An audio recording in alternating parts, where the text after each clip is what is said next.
Welcome sa aking kusina. Ang recipe natin for today is Pollo Guisado. This is a Latin American inspired dish na ginawa ko into my own version.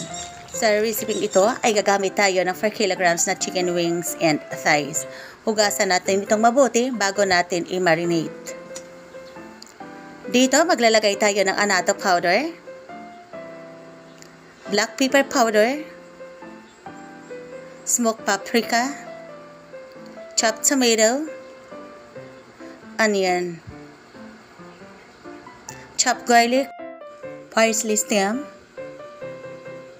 green olives, green and red bell pepper, and here, atin itong paghalo-haloing mabuti until well distributed po ang ating mga ingredients.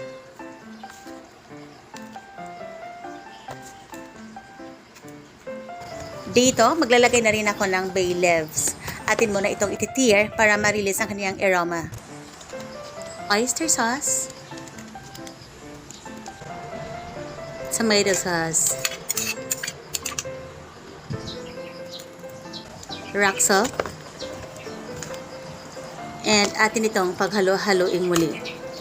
Haluin natin ito until well distributed po ang ating mga ingredients.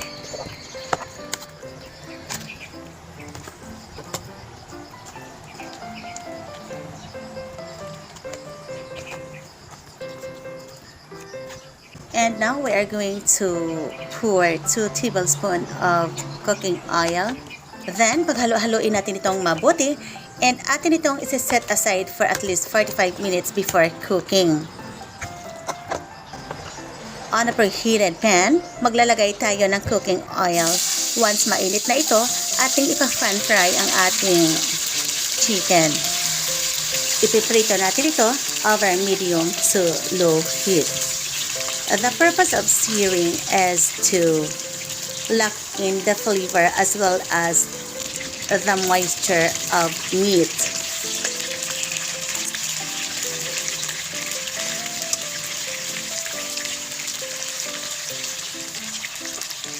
Since the chicken is already browned, atin na itong hahanguin and isiset aside muna natin ito.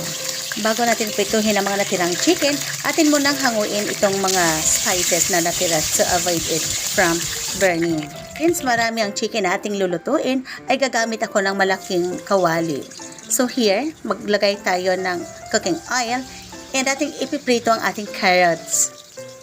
Atin itong piprituhin until lightly brown in color.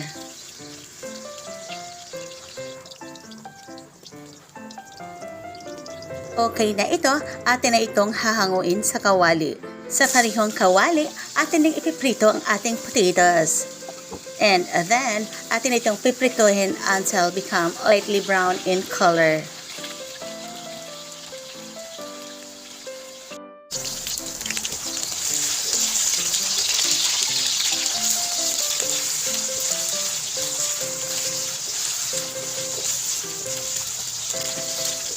Okay na ito, atin na rin itong hahanguin. Sa parehong kawali, maglalagay tayo ng sugar. Atin itong tunawin o i-caramelize muna natin ito. To avoid it from burning, atin itong i-caramelize over medium to low heat. Since na-caramelize ng ating sugar, atin nang idagdag ang ating chicken. Paghalo-haluin po natin itong mabuti until well combined po ito.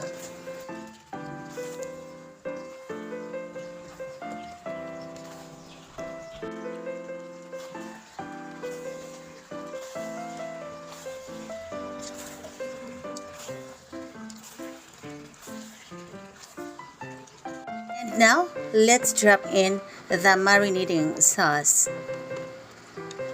Atin itong paghalo-haloing mabuti until well distributed po ang ating mga spices. Para mas lalong sasarap ang ating ulam, maglalagay tayo dito ng butter. Paghalo-haloin natin ito hanggang sa tuluyan ng matunaw ang ating butter. Now, we are going to use chicken cubes. Ang chicken cubes ay tumutulong upang lalong mapapasarap ang ating lutong ulam.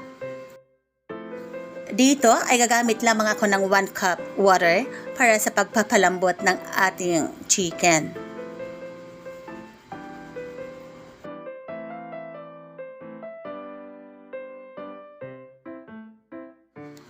Para mas unique ang kanyang lasa, maglalagay tayo dito ng lemon. Atin mo nang tanggalin yung mga buto nito bago natin ito pipigain. Then, paghalo-haloin natin itong mabuti.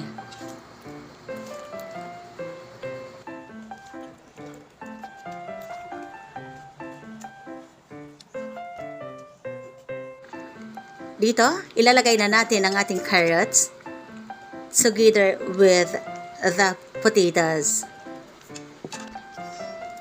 Atin itong paghalo-haloing mabuti bago natin ito takpan. Tikman natin ito kung okay na ba ang lasa. Since kulang pa ang lasa, magdadagdag tayo dito ng patis o fish sauce. Atin itong paghaluing mabuti para well-distributed po ang ating mga ingredients. Tikman natin itong muli upang masigurado natin perfect talaga ang lasa nito.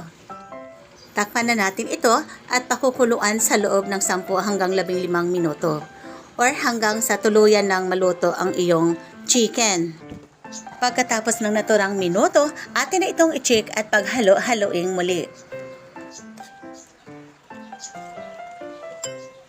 Always remember that in cooking, you should have to taste your dish often times. Bago pa natin patayin ng ating apoy, maglagay tayo dito ng parsley leaves. And also, we're going to drizzle some sesame oil. Ang sesame oil ay lalong pinapabango ang ating lutong ulam mga friends. Luto na ito, atin na itong hahanguin.